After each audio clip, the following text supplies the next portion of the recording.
Laila's Lunchbox, a Ramadan story by Reem Faruqi. "We won't be needing this for a while," said Laila's mother, hanging up Laila's lunchbox. "Imagine, I won't be eating lunch for a month," replied Laila with a twirl. "I won't have to pack lunch for a month," said her mum with a bigger twirl. The year before, Laila had wanted to fast with her best friends Hind and Ishrat during Ramadan, but Laila's mum had insisted she was too small. Remembering that, Laila stopped twirling. She missed her friends. Moving from one continent to another had been hard.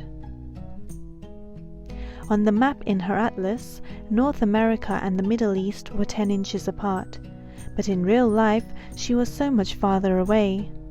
She wished she was only 10 inches away from Hind and Ishrat.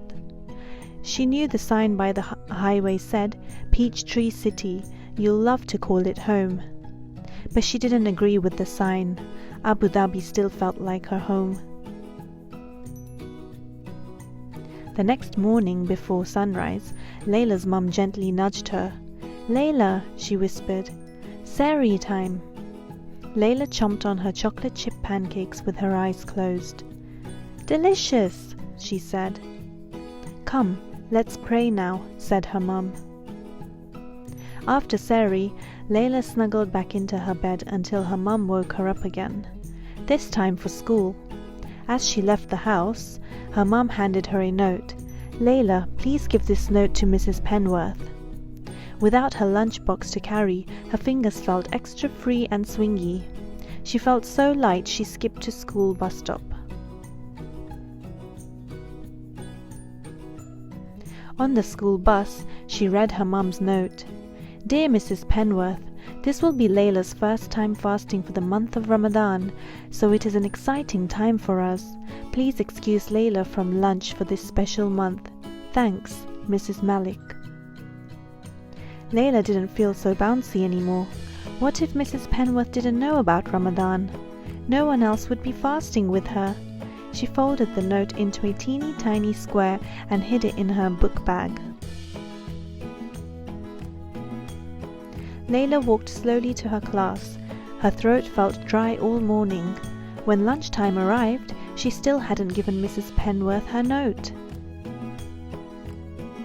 "Laila, did you forget your lunch?" asked Mrs. Penworth. Laila opened her mouth to speak, but no words came out. Samantha volunteered, "I'll share my lunch with Laila." Mrs. Penworth shook her head. "Thank you for the offer, Samantha, but Laila, please get a sandwich from the cafeteria." Laila followed her classmates to the cafeteria.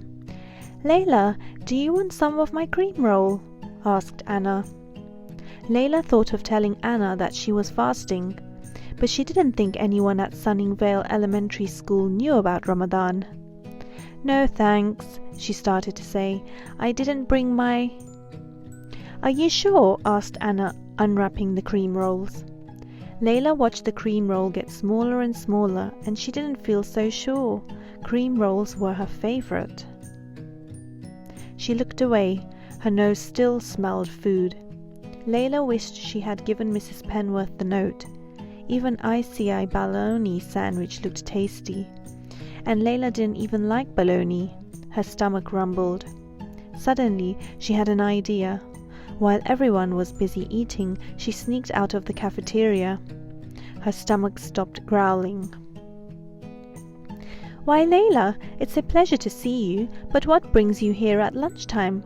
asked Mrs. Carman, the librarian. Laila felt safe among all the books. She opened her mouth, and this time her words tumbled out. Laila told Mrs. Carman that Mrs. Penworth and her classmates didn't know she was fasting. She told her how she missed Hind and Ishrat.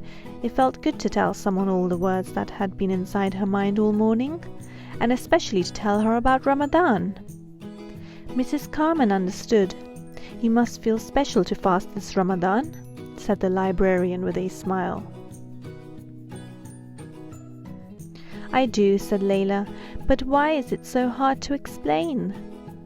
You know what I always do when I can't get my thoughts out, or when I get shy about talking?" asked Mrs. Carmen. "I write my thoughts down." Layla got to work. She wrote neatly, adding extra loops to her capital L. She worked so hard, her cheeks turned pink. "Dear Mrs. Penworth, I didn't forget my lunchbox today. It's Ramadan. My mum finally let me fast. This means I won't be eating lunch for a month. Sincerely, Layla. P.S. I'm Muslim. P.P.S. My mum wrote you a note too. Here it is. P.P.P.S. Here's a poem I wrote about Ramadan. Ramadan is a month Muslims celebrate, a time to count our blessings and appreciate. Muslims fast before sunrise to sunset, but wait, that's not all just yet. Ramadan is a time for lots of prayer. We help the poor people to show we care. So in the day, I won't be eating any food, but hopefully we'll stay in a good mood." Layla hurried back to the cafeteria to join her class. Before school was out, she quietly dropped both notes onto Mrs. Penworth's desk. The next morning, Layla swung her fingers as she waited for the school bus. Would Mrs. Penworth like her poem? Layla hoped Mrs. Penworth wouldn't think she had forgotten her lunchbox again. She slowly climbed each step on the school bus. In class, Mrs. Penworth didn't say anything, so Layla wondered what had happened. At times like this, she wished Hind and Ishrat were there with her. They would know what to say. At lunchtime, Layla's feet felt heavy. She was sure Mrs. Penworth hadn't seen the notes. Everyone would think she had forgotten her lunchbox again. As she was leaving class, Mrs. Penworth patted Layla on the back and handed her a message. Mrs. Penworth had made her capital L in Layla's name extra loopy. Dear Layla, I enjoyed your lovely poem about Ramadan. I'm impressed you're fasting. What a special time for you. You and your family must be thrilled. Would you share your poem with the class today after lunch? You could go to the library this month instead of the cafeteria. Mrs. Carmen is excited to see you. Sincerely, Mrs. Penworth. P.S. Mrs. Carmen told me you missed your friends. I hope you keep making new friends with our class. Layla twirled all the way to the library. She couldn't wait to share her Ramadan poem with her class. Later, at iftar, she would celebrate this day.